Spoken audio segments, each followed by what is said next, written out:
Well, after what was probably the most standout episode that Severance has given us, we're now set to embark onto the episode that will put us into the halfway mark of Season 2.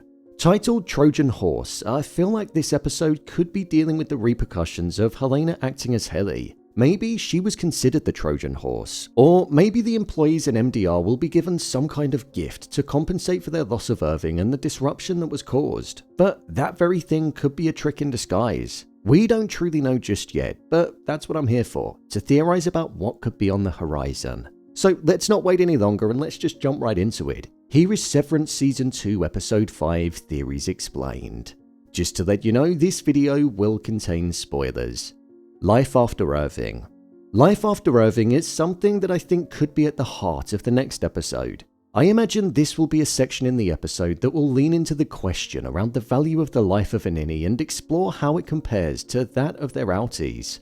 In the most recent episode, Irving was sent to an eternal dark, and Milchick said, "May Kier guide you through the eternal dark," as he was essentially switched off for good. This was something that pretty much mirrored what used to be said to prisoners before they were executed. Prisoners would be told, "May God have mercy on your soul," in their final moments whilst awaiting the gallows, or even when sat on the chair. So the fact that Milchick said these words, it's designed for Irving's permanent dismissal to be mirroring the equivalent of death on the outside. The eternal dark is also a way in which death can be perceived on the outside.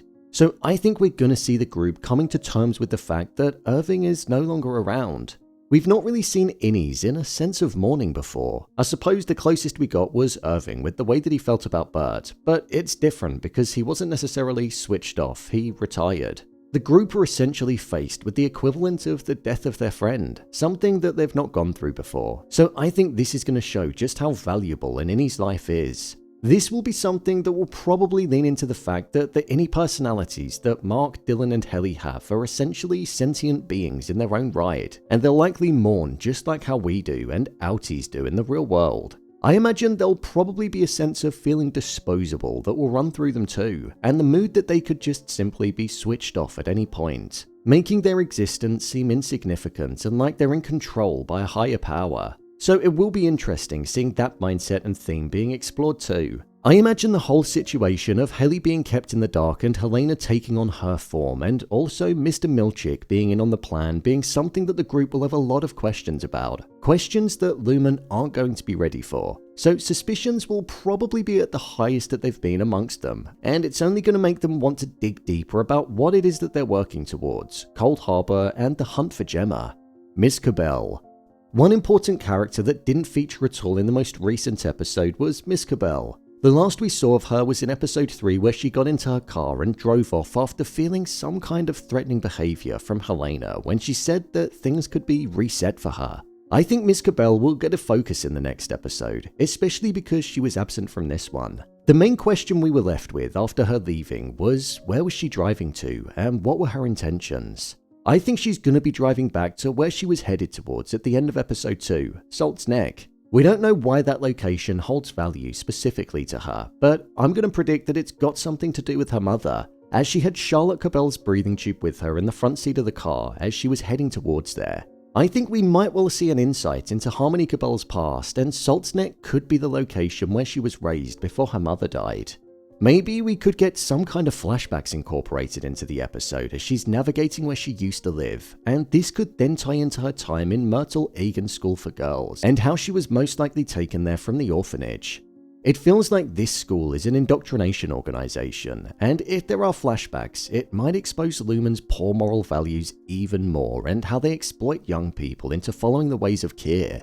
If this does happen, I feel it could be quite an important moment in the show, and it could almost act as a turning point. Miss Cobel has turned her back on Lumon, the very company that she was indoctrinated by and went through the process of becoming a minion of throughout her childhood whilst at school, and Lumon has also done the same to her. So she's pretty much a lost soul with a ton of information that could be damning for the company. I feel we're probably going to be sympathizing and maybe even empathizing with Miss Cobel as we find out all that she went through when she was younger. I hope that does happen because I imagine it's going to be pretty dark. Mr. Milchick and Helena could be punished. Over the course of the show, we've seen just how much Mr. Milchick wanted to ascend the position as head of the Severed Floor. It was the very thing that he'd spent his entire career working towards, but what occurred in the episode with Irving trying to kill Helena could be something that sets him back. Miss Cobel mentioned in episode 2 how Milchick wasn't up for the job, and this could be the very thing that leans into that, and it could also lead James to potentially want to get Miss Cobel back. I imagine we'll see James Eagen in the next episode, because following what happened, he's the person with the most amount of seniority that could punish Helena. We already know that Helena is in her father's bad books for what happened in the season 1 finale with the overtime contingency protocol being activated. She is considered a fetid moppet after all. And now there's this, where she was exposed as being a rat to the group and also being intimate with an Innie. I think this will damage her position in the company and also her relationship with her father even more. I do wonder how Helena will now be towards the Innies and the treatment that they're going to be getting whilst at Lumon. She had the Glasgow Block enabled and was alongside them for a long period of time as one of them, not as their superior. So even though it seemed like it was all part of a wider plan, I do think there were some genuine feelings that she experienced. There was romance, intimacy, and a togetherness that she hadn't had on the outside before, and there were smiles that felt genuine when she was talking to Mark and also when she was doing stupid things like going through a crawl space and trying not to crawl in goat poop. She even said to Mark how she didn't like who she was on the outside, and I think there was truth behind that. The life that she has as an outie is one that's probably spent living in her father's shadow and with no genuine connections with people. She's probably never experienced love in any capacity, so I wonder if her being punished is going to make her realize how much she doesn't like her life on the outside, and she could end up going against Lumon. Dylan's Innie. I think there'll most likely be a return to Dylan's arc, like what we saw in episode 3 where he met Gretchen. It felt like there was a romantic connection that was forming between the both of them, and she was feeling more attracted and connected to the Innie version of her husband. So I feel like that's something that will begin to get explored and maybe happen.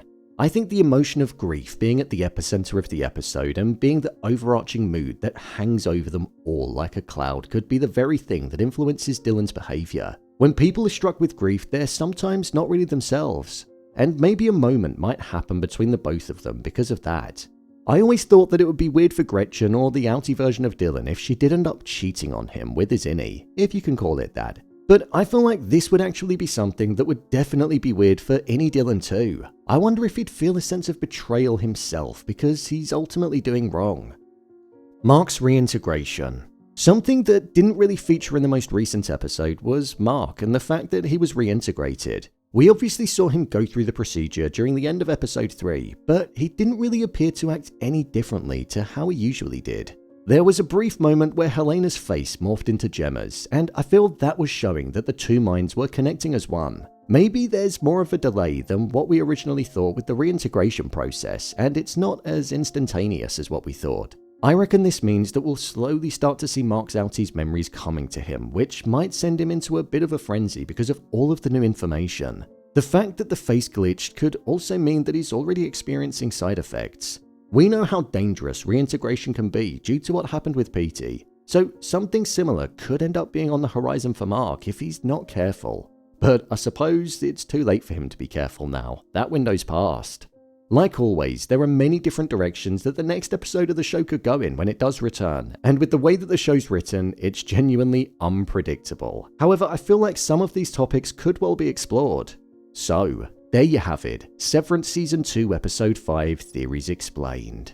If you want to see every episode of Severance Season 2 being broken down, along with theories and deep dives into conversation points, then click on the card in the top corner. A playlist will be there. And also, don't forget to hit the subscribe button so you don't miss a video. What do you think will happen next? Share your thoughts in the comments. As always, thanks for tuning into the video and I'll see you in the next one.